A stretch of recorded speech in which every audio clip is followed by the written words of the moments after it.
Hello and welcome to Conscious Living, and Happy New Year to everybody out there around the world, wherever you're watching, whether it's morning, noon, or night, or even after the fact of today. I want to welcome you to 2025. My name is Marc Caron, and we are here on Conscious Living, where we air every Wednesday, 6 p.m. on CFRO 100.5 FM in Vancouver. And today I'm really excited about our program because, it's New Year's and it's the time of year where we all kind of gather around and look back at the year in the past and all the things that we want to change as we move forward. And it's always an interesting thing because New Year's resolutions, everybody sets lofty goals and plans to change their life, yet 98% of people never follow through and they give up after 7 to 14 to 21 days. So today we're going to have a conversation with a good friend of mine and a very special guest. First off, Michael will be joining me, Michael Kraus. He's been on the program a number of times before, and Michael is the visionary and founder of Awaken.global. And he has over 20 years of experience as a social entrepreneur. He's led over 3 startups and companies and is currently the social media director of Unify, a 501c3, which is a nonprofit organization dedicated to establishing global peace through inner peace. Michael, welcome to the program, and always a pleasure to work with you as a partner in production and, doing what we do to change the world. Welcome to 2025. Happy New Year, Mark, and thank you for allowing me to be here with you and to really celebrate the beginning of the new year. And I think your T-shirt pretty much says it all. Love is my new normal, and It certainly is. I think love should be all our new normal around the planet. And it has always been. It's just that we need to start to recognize it more Well, that's deeply. what we all want, right? Yeah, When you break down our human condition, the Beatles said it best, and it was kind of part of my awakening in 2007, where, all you need is love, right? that's right. All there is love.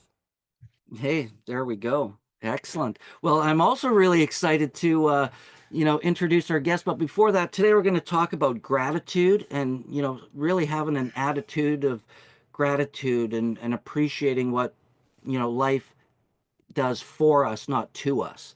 And we're also going to be talking about abundance because it's been a crazy 2024, with everything happening politically in the world, through economies, and not just here in Canada, but around the world. And how do we have abundance? And I'm not talking just money, but it's that mindset of abundance and how we think, how we feel, how we interact.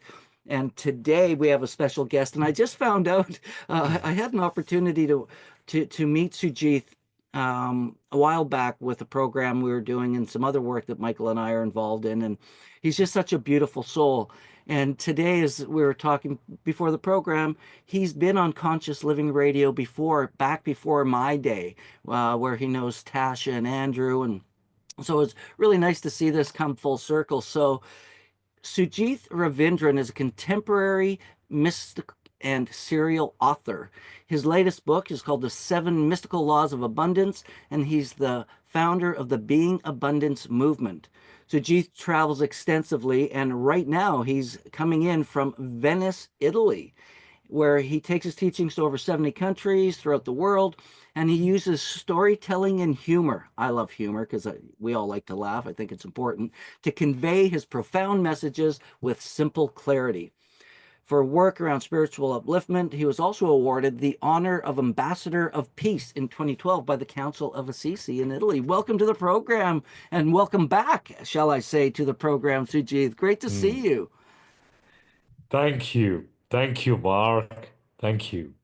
Thank you for welcoming me with such joy, such a welcomeness. And yes, you're right. Tasha, Andrew, I have some memories. And yes, you said it right. You spoke about love, you spoke about gratitude, and you spoke about abundance. You know, all these three resonate so deeply with my heart, Mark. If we can think about any divine archetype that each one of us in these days would like to fully explore, fully embrace, fully embody, fully express, then these three are they. So thank you for taking a stand for all this. I'm so inspired. You're muted, Mark.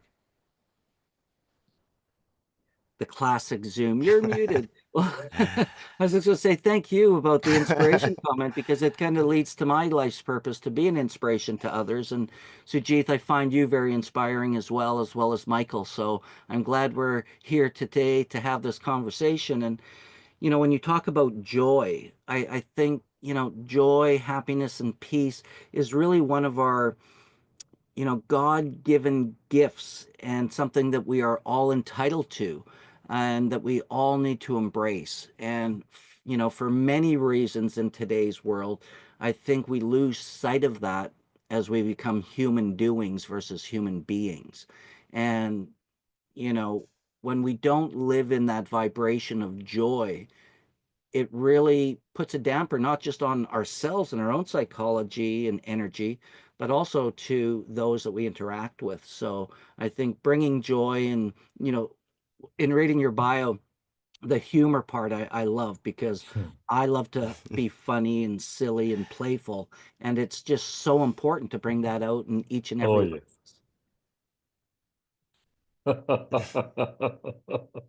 Oh, yes. Oh, yes. It's like you don't have humor. If you don't have Mark, life is like a black and white, film, a black and white picture versus humor. It turns a black and white picture into a color photo. That's the difference with humor. Humor of, for me, talking of humor, is the elastic of the underwear. Literally, like, no elastic, no underwear. Oh, that's funny.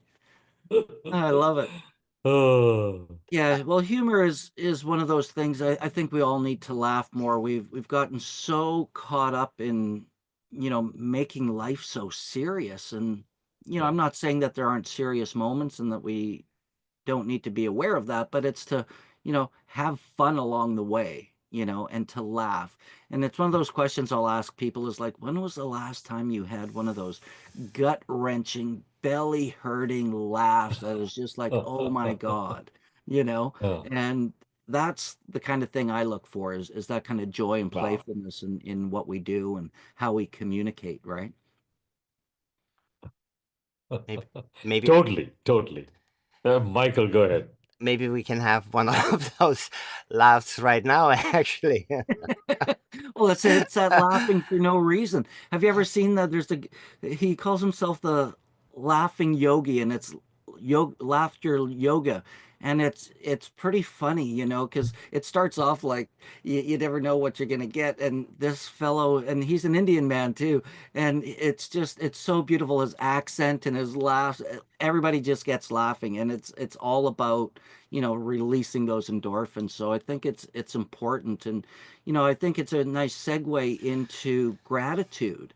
And, you know, I think it's a lot easier to laugh when we have gratitude, and it's a lot easier to live a fulfilled life when we have an attitude of gratitude. And I think so often we um, forget, Hmm. how great we have it in the world today compared to, 100 years ago, 200 years ago, and in the past, and even depending where you live in the world today.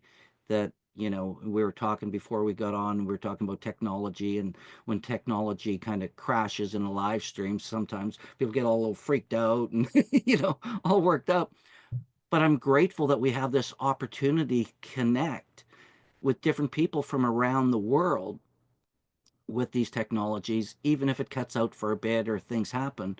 I'm grateful for the opportunity to have this conversation with you while you're in Italy. and Michael's, an hour away by car as well. So, we don't always have to be local now. We can act local and reach global. And I'm grateful for that opportunity as well. So, What I just experienced in that laughter when I encouraged us to laugh is the gratitude for both of you and for the situation right now in the present moment. It was a feeling of gratitude and love for simply being here in joy with you and sharing that experience and how profound that is. And how can we exponentially increase that with all our connections and really be grateful for one another being here in this journey together right now on this planet and going through this transformation. And one of my key things that I would like to talk about, or that comes to mind, is how can we hold hands and how can we walk into this new humanity, into this transformational era together.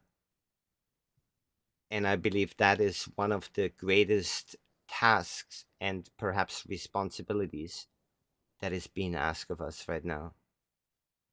And how can we do it in joy and not in struggle? that's a great question, Michael. What are your thoughts on that, Sujith? Firstly, both of you, you embody that spirit, both of joy and gratitude. And that it's a great example for me to learn from, to be reminded of. You know, that you're doing this as a service to the greater good because you see not the scarcity in life, but the abundance around us. And for me, Michael, I've known Michael now for such a long time. You know, Michael, you embody that agency that we have. And Mark, you spoke very, very rightly when you said, like, yes, there's a lot of pain going around these days. 2024 has been a year of transition for many people. It has been a time of hardship, some sacrifices, some suffering, some preparations, some lessons, and it has not been very kind to many, And many people. Sujith, I want to throw in there too, because you nailed a whole bunch of things, and it's the uncertainty that all of that brings to people, Yeah, right? yeah, yeah, Like politics, money, relationships, the uncertainty of everything, and not just locally in our country here in Canada or in the US, but globally around the world. There is so much uncertainty right now. oh yeah, oh yeah, totally. And it's very, very easy for us just to become unconscious, to be conditioned, to be autopilot, and allow our inner reality to be entangled with that external reality. You know, uh, I'm not asking any of you to become a narcissist like me. No, not that. I'm simply just pointing to a fact that yes, there are a lot of hardship out there. Yes. And yes, we have the agency to choose our inner state as we want. With this new normal called love that Mark you're embodying, it's very easy for me to just pull out my middle finger and show to you. And then suddenly, like, oh my goodness, my happiness is gone because somebody showed me the middle finger. You know, why should my inner reality be entangled with somebody's middle finger? It's that person's middle finger. Yeah, good for that person that she or he has got a middle finger. Good. And it works.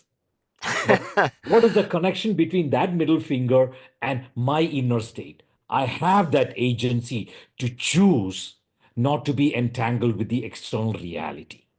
So, another fantastic sacred standard for 2025, disentangle from the middle finger. Yeah, and it's interesting you bring that up because it's the meaning we give something, right? Amen. So what does the middle finger mean?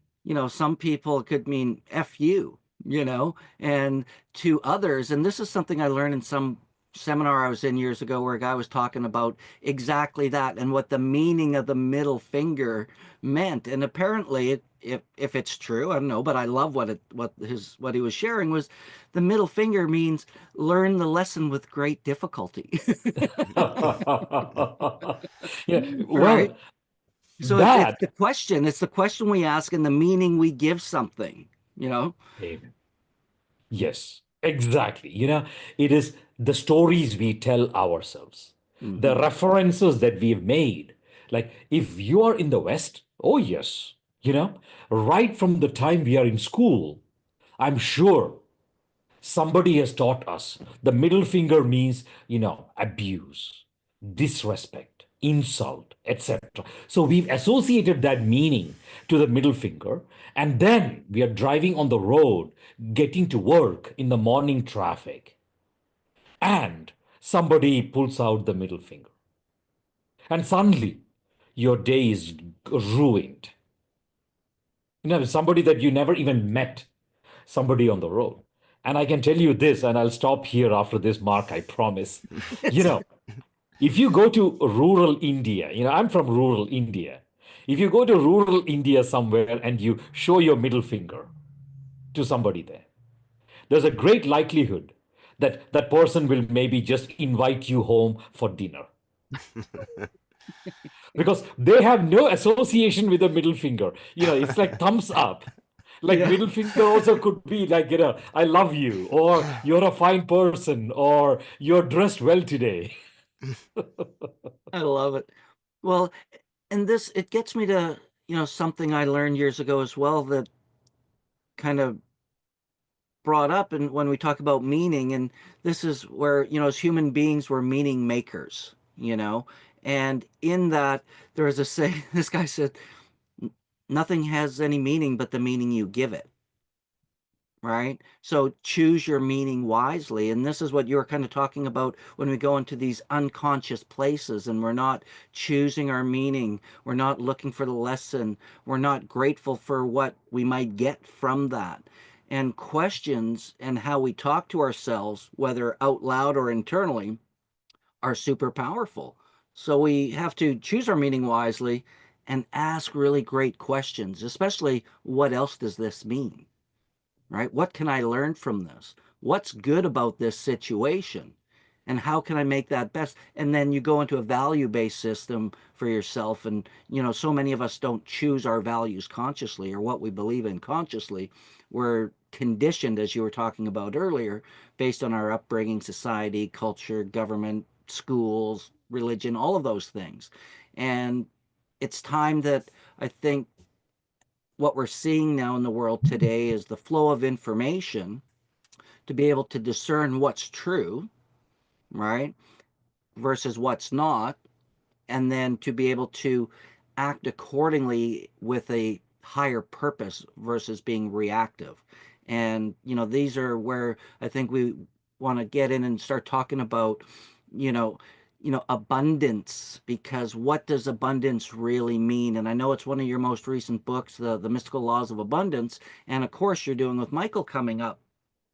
But I think it's really important that we all have a conversation and kind of change the way we think about what abundance and prosperity means, not just to ourselves, but to those around us. If I may interject into that, um, I'm going into that which the elders have spoken of before, and one of them, and I always have I have a hard time calling my favorite prophecy because there isn't any such thing as a favorite prophecy, but one that really resonated with me is the Hopi elders prophecy. And I've been contemplating, we have so much content and so much wisdom that those who came before us had shared with us, and yet we're not really applying it, we're not really doing anything with it, we're not really integrating that wisdom into efficient and effective change on the planet. And so within the Hopi prophecy, and I'm cutting it really short, it says, banish the word struggle from your vocabulary and your attitude. And I think, and that prophecy is from 2002, or the Hopi Elders prophecy.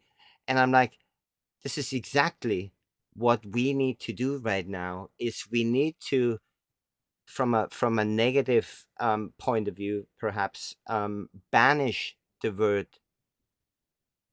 and the attitude of struggle.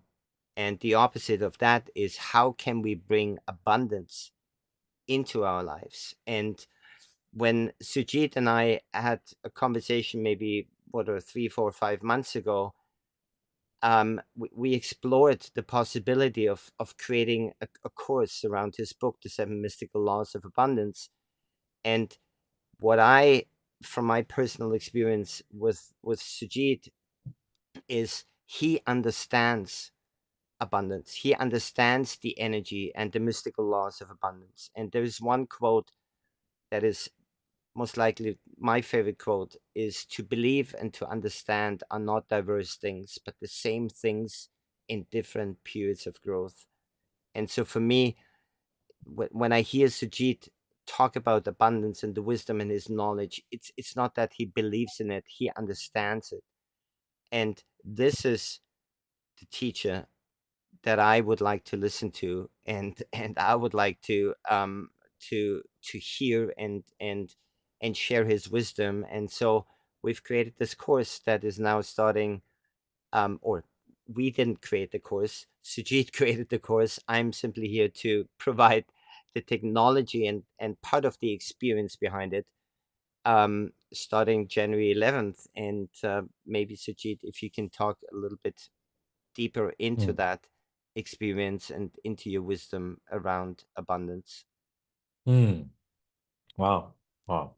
You know, I have to say, Michael, how grateful I am that you're such an amazing steward, such an amazing custodian of this cause of abundance. And, just before this show, Mark, you were talking about, how abundance, the experience of abundance, the manifestation of abundance is deeply wound into our inner reality. Oh, absolutely. That is very, very much the second law of abundance. That all that we see manifest around us in abundance is just an echo, is just an echo of our inner reality. And yes, during these 49-day abundance journey, we will jump into that exercise to truly understand the empowerment that we have, the agency that we have to create that inner shift in abundance and subsequently see that abundance manifest externally. And of all the people I know, Mark, I have a feeling you understand this really well.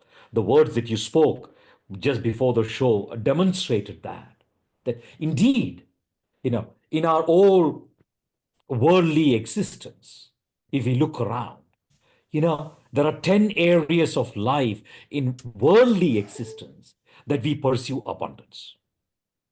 You know, very intuitive things. For some people, money and materials is abundance. For some other people, health and vitality is. For yet other people, love and family is. For some other people, it is connection and community. For yet some other people, it is self-worth and identity. For other people, it is what you said earlier, Mark, meaning making is abundance. Yet for some other people, higher purpose is abundance. For others, our creative expression is abundance. And then for others, transcendence, bliss is abundance. For some other people, self-realization is abundance. So these are the 10 areas where we pursue abundance. Yet that important link that you, Mark, established is the crucial takeaway for the listeners.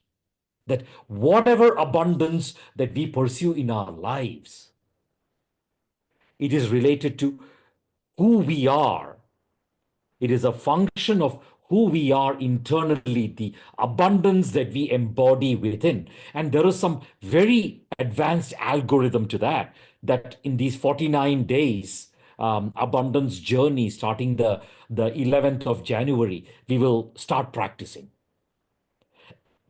And the invitation there, of course, is that we will fully master this algorithm that is around the 7 mystical laws of abundance.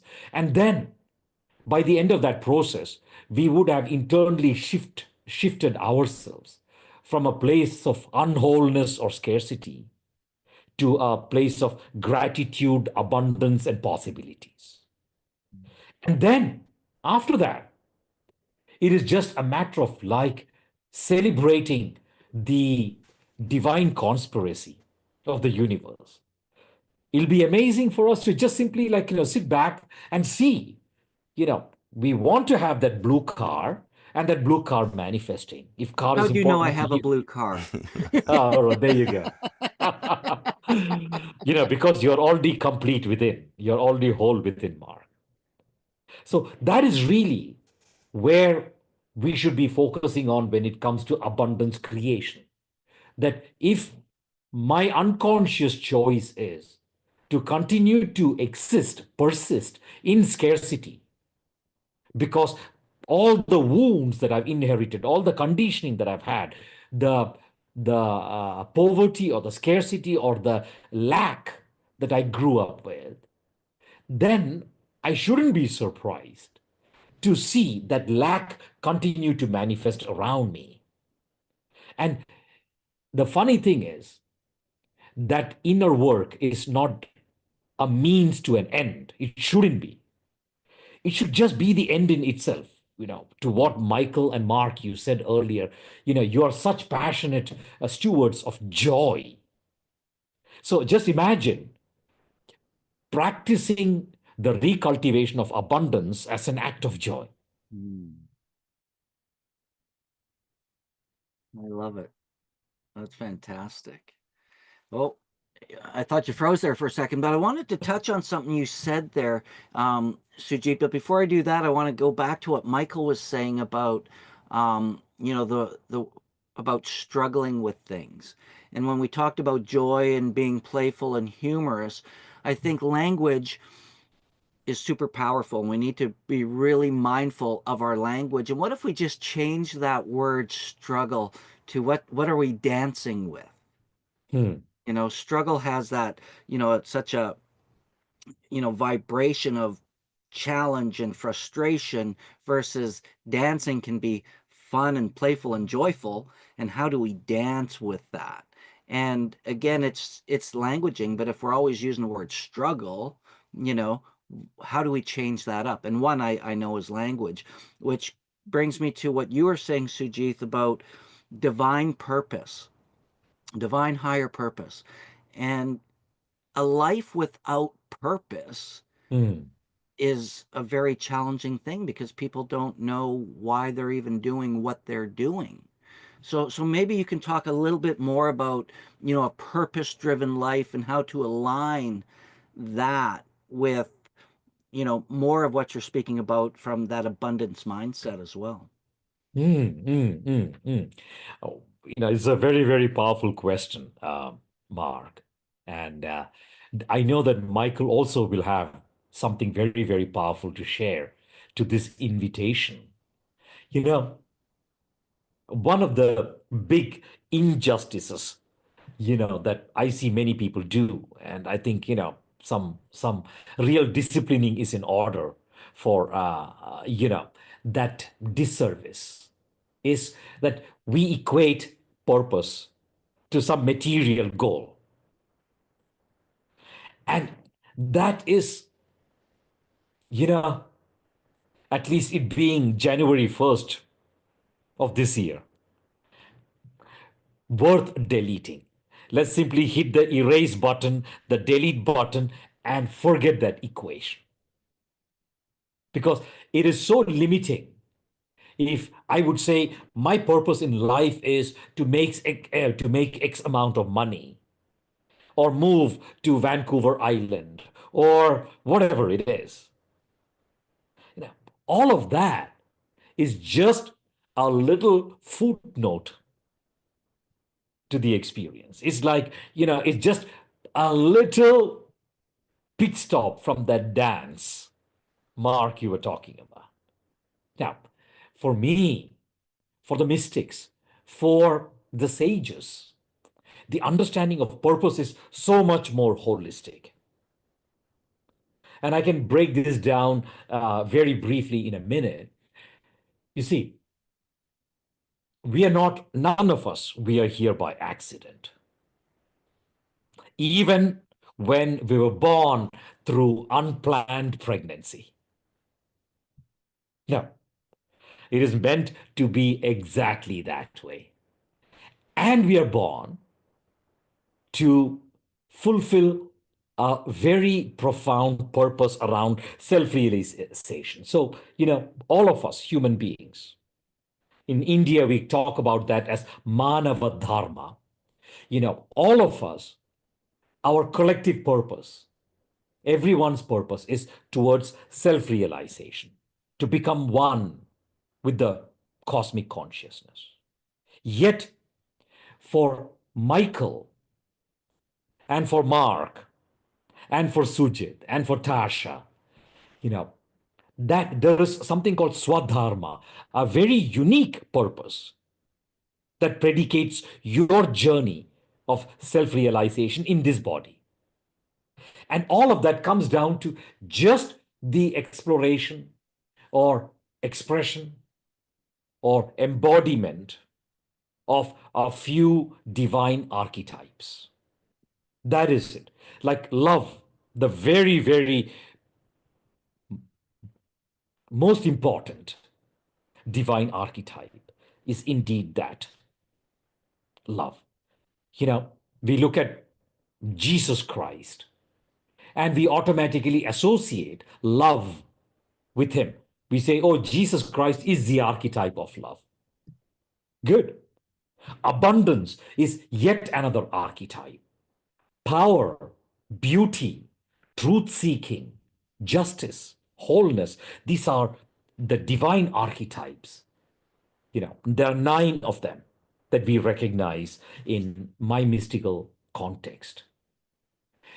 That the embodiment, the exploration, expression, and embodiment of these archetypes are our purpose.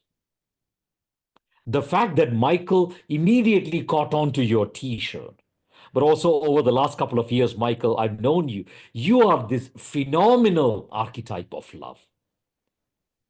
You're all the time showing up that way.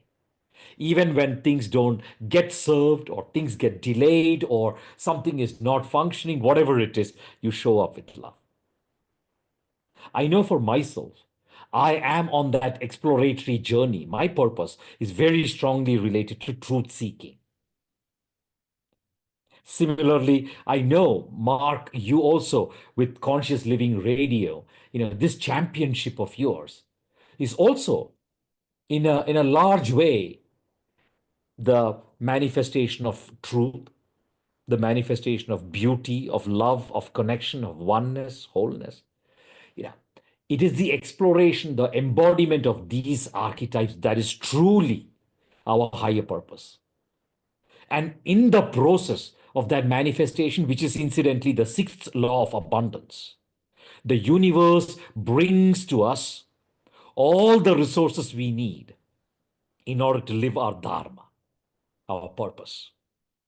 If a home on Vancouver Island is what I need for that, that'll come. If it is network or contacts I need, it'll come. If it is a beautiful blue car with fancy steering wheels and a good loud horn that I want in order to realize my purpose, it'll come. If it is money, good health, love, relationships, whatever it is that I need, the resources I need in order to live my dharma shall be provided to me by the universe. That is the sixth law of abundance. It'll just come. But those things, those resources, pursuing those resources are not our higher purpose. It is the embodiment of these archetypes. Beautifully said. Anything to add to that, Michael? You look like you're in deep thought.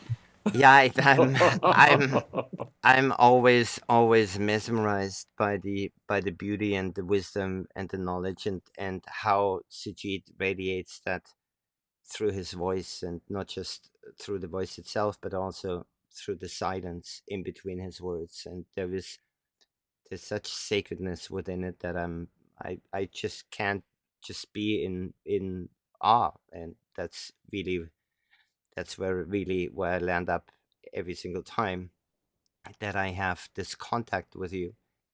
I have a question for you.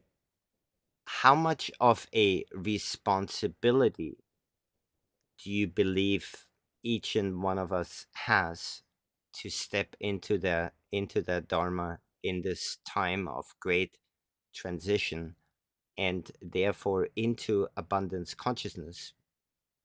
Because again, I believe that this perhaps is, besides holding each other by the hand and stepping into this new paradigm, I also feel that we need to really recognize the responsibility that we have in order to shift our consciousness towards abundance consciousness, away from struggle, away from anxiety, away from the distraction that is preoccupying our minds on a daily basis. So if you could maybe speak into that.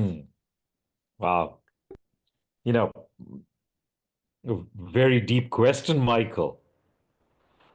I have to say, if I do not accept that responsibility uh, towards self-realization, towards fully realizing my purpose, I will I will suffer in hellfire. I'll become the victim of the Satan. And it's, I want to throw into that, Sujith, because it reminds me of a great book that I read not long ago. And the reason I bring it up is it relates to purpose. And I Uh, think most of us and many of us are probably familiar with the great book everybody recommends and refers to, Napoleon Hill's Think and Grow Rich. Now, he had written another book in the 30s called Interview with the Devil, when you mhm. speak about Satan. And his wife wouldn't allow him to publish it because it was so on point, and they were afraid they were going to get killed and murdered or something because of what he was saying. But in Wow. reading this book, you would think he was talking to the devil. And the number one thing I remember and take from this is what gives Satan, or, that energy, the power, is a life without purpose. It's Wow. when people Wow. have a purpose and they know what they want, and it's higher led to a divine higher Yeah. purpose. There's no control there because you're driven by something greater than just yourself. And Yes. the way he puts it all together, I recommend it as a great read for anybody out there who's interested. But it's an easy read and it's a great book. And they released it, I think, in 2010 after everybody had passed away, because it was Mhm. so, when it talked about establishment and things like that, it certainly said a lot. And Mhm. to see how something written in the 30s was still relevant today Wow. is Wow. really profound. But it comes back to having that life of purpose. And I think it was Rick Yeah. Warren, The Purpose Driven Life. And there's so many great, teachings around purpose that I think Yeah. we need to get on. And this is why we have a Yes. epidemic of depression and frustration and anxiety, Yes. because people are getting up, going to work, doing things that they don't like to do just to make money, to pay their bills, to do things, but they're not purpose driven, you know? Amen. So now all Amen. of a sudden you're depressed because you're doing it for what? You know? Yes. And it's Yes. showing up with that higher purpose. Even in Amen. a job like washing dishes, how can you find joy in washing Yes. dishes? How can you Yeah. find joy in doing the things, on Tony Robbins' fire team, we always talk about, we call it embracing the suck. It may suck, but we're going to embrace it while we're doing it because it has to be done, because it's Uh, all leading towards a higher purpose, right? Amen. Oh, yeah. Wow.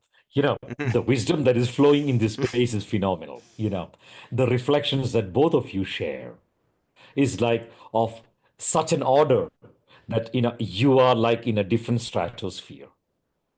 It's God's voice coming through you for me, and I want to acknowledge both of you for that.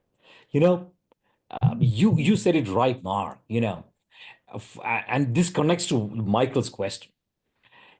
We shouldn't just sit back and allow purpose to happen to us like lightning strikes us and poof, I wake up and now I'm purpose driven. No, it is a choice that I can make because until that time, I've taken that personal decision. I made that personal choice to live a life embedded in purpose. What's happening? I'm asleep. That's what's happening.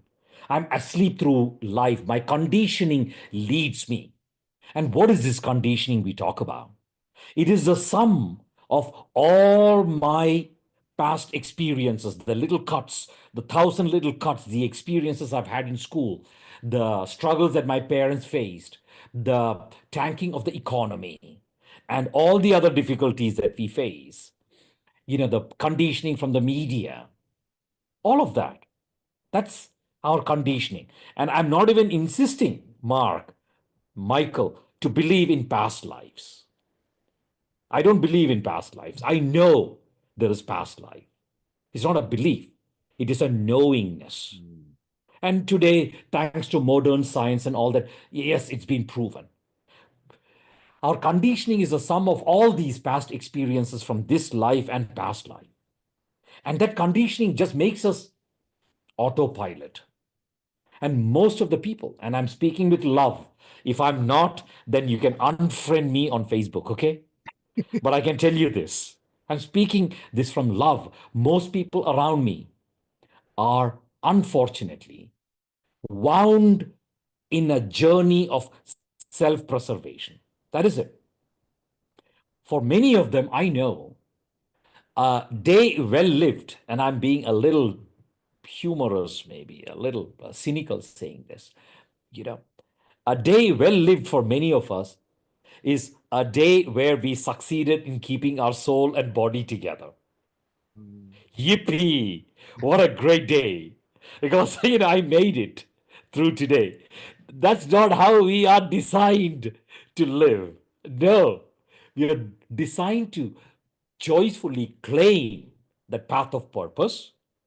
And then, you talked about what was that from Tony, the What, the taking embrace on the the suck? embrace the suck. It is for me. I mean, all this stuff. I mean, the mundane, the chores, whatever it is. It's spiritual practice.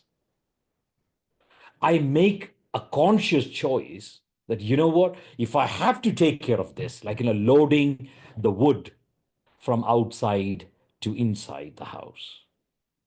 You know, I try to find the beauty in it, the joy in it, the connection in it, the breathing expansively in nature with it. And suddenly I experience joy. And in that act, whether it is even, I rarely ever drive, but if I do, even turning that into a spiritual practice. If it is sorting the garbage or taking the garbage out or loading the dishwasher or washing the dishes, whatever it is, when I do it, it's not a chore. I do not want it to be a chore because that is a defeat of purpose. The moment I label it a chore, what am I doing? I'm saying, like, what? Oh my goodness, there is this hour of my life or hours of my life, which is essentially a compromise or a sacrifice or a waste of life. And after I get rid of this, then I will continue living life. No, that's also my life. And what is the joy in there? Can I make play out of it? Which, incidentally, before I would forget, and I think that we only have a couple of minutes more left, this would be my prayer. This is a prayer that I've told myself, by the way, Mark. I've said, you know what? The last couple of years, I've actually, I'm be enjoying this very, very much, by the way.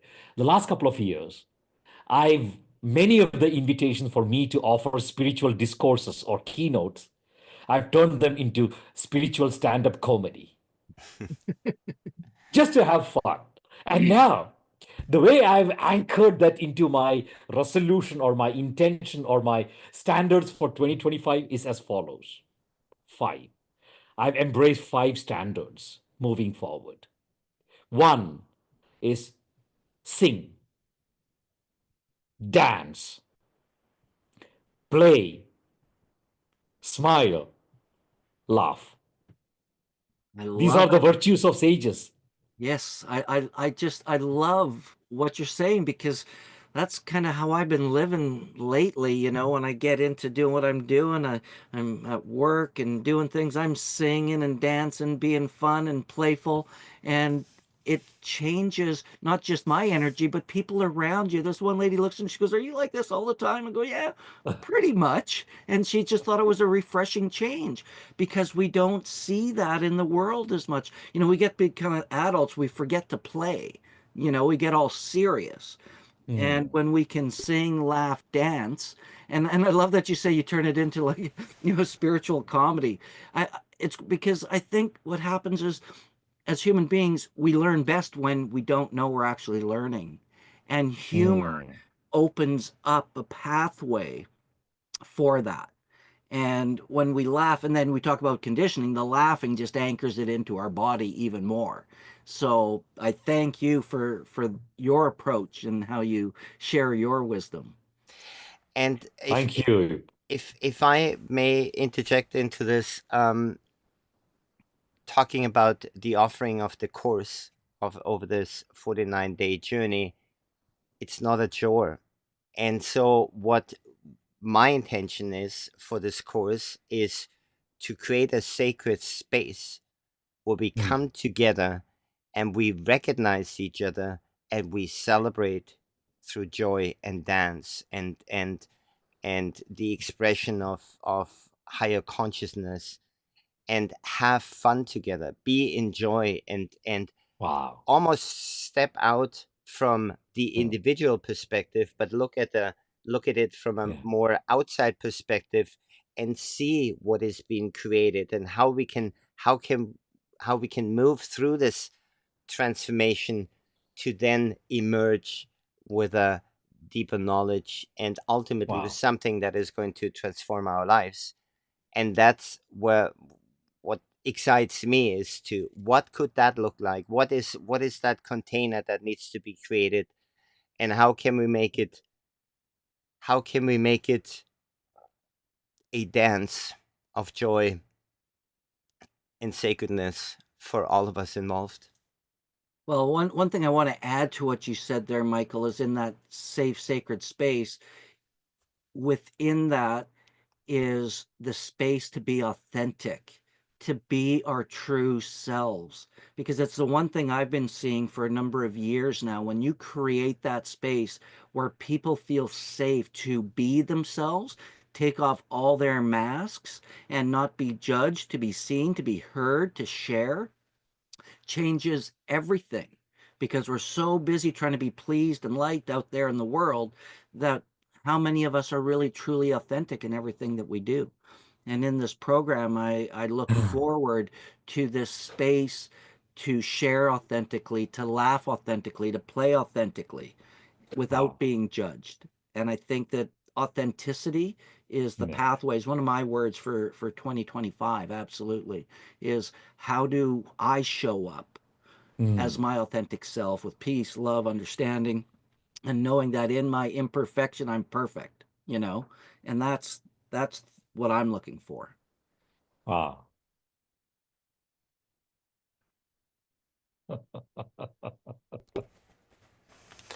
Happy 2025. Absolutely. It's going to be a good ride. I think, I don't think it can get any worse. All I can say is I think as our mindset as we go into it is how do we accept what is, Yeah. and then choose meaning that is empowering, that makes a Yes. difference for ourselves. Because Yeah. Sujith, as you were saying, the chores of, dishes or laundry or what have you, if we're not enjoying what we're doing, in my book, it's kind of not, we're not being present Yeah. because we're outside of ourselves. We're thinking about what else we could do instead of doing what we're doing and enjoying it. And it's that being present, being in the moment that Yeah. really allows us to be even more authentic Yeah. and being present to what is. Yeah. Because the only thing that makes any chore, anything miserable, is the meaning and the language and the story we're telling about what that is. Yes. Well said. Oh, absolutely. Being present. That is such a valuable standard, too. Mhm. What a great reminder, Mark. Very, very wise men, both of you. Both of you. And the best part is, you're laughing, you're smiling, you're dancing, you're singing, you're playing, and nobody has put you in a mental sanatorium. So it's safe. It's safe to be yourself. Lovely. How nice is that? And to that presence thing, this is a last remark I want to make on that one. Yes, if we can be present to those chores and seek the joy out of it, connect with the beauty and the love in it, then how am I ever going to be handling this volatile worldly reality that's around me? You know, Canada, you know, so many people I know in Canada, they are actually having a tough time. And with the way things are going, I'm told by futurists that things are going to remain a little volatile for a while. But hey, you know, that is just an outside reality. It is just demonstrating, like you said, it's not a struggle or a challenge. It is just a lesson in disguise. Mm. It's happening there. It's all volatile. It's becoming complicated. It is becoming a little ambiguous, uncertain. What it's trying to do for me, the reminder is all that is an illusion. Becoming attached to it makes no sense. So I might as well allow it to persist in its own chaos because it'll sort itself out when I stop giving attention to it one day. And instead, be present to my experience, to all the beloved people that I have around me. Just be present to it, to be present to the lovely people like Mark and Michael in my lives. Be present to my little kids, embrace them as teachers. Be present to my passions, my hobbies, the things that really expand me rather than contract me. Just showing up in that presence, you know, in a world that is becoming exponentially crazy. I think that level of simplicity saves us. Mm. I love it. Very well said, and simplicity being the key. Let's not overthink it. No, we are running out of time. Sujith, I want to thank you for coming back on Conscious Living Radio today and taking the time out of your New Year's Day as it's late there in Italy. Michael, I thank you for bringing this together and bringing Sujith back to Conscious Living Radio and for being my partner in production and just such a great friend. I'm really grateful for you and for the work that you do and the work that we're going to continue to do as we move forward. So I thank you so much for that. And I just want to say, January 11th, awaken.global/abundance. If you want to, join this program, I believe it's by donation. It's free to join. And we want to bring everybody in. We want, if you're looking for some guidance and to learn and to grow and be part of community, it's certainly the place to do it. And I just want to thank you for the work that you're both doing in regards to helping people create a better everyday life, not just for themselves, but for everybody they touch. So last words, Michael, before we sign off today. I just want to say thank you, and you can only recognize something in somebody else that is already within you. So this compliment goes right back at you. Thank you both for your time and your presence. today, and I'm so looking forward to this year Yeah. 2025. I think it's going to be an incredible, Mm. beautiful experience for all of us, and it's a time of growth and transformation. And it starts with gratitude for who we are, and for one another, and with that also comes acceptance for who we are and who others are. And I'm excited for this year, and it started the best way I could imagine, with having both of you here and being in your presence. So thank you very much. It actually, for me, it started with making breakfast pizza this morning from the leftover pizza dough from last night. Was um, so that was the second best thing that happened this morning. Thank you, Beautiful. thank you, thank you. Well, I thank you again, Sujith. I look forward to when you come to Vancouver and come back to Canada. Let's definitely do something for everybody out there listening, wherever you are in the world. Whenever you're listening to this, make 2025 the best year ever. And that's about our mindset and how we show up.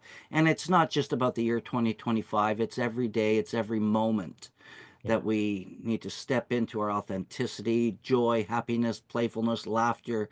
And I thank again Michael and Sujith for being here. You've been listening to Conscious Living here on 100.5 CFRO FM in Vancouver. Until next time, take care of each other. Thanks, everyone.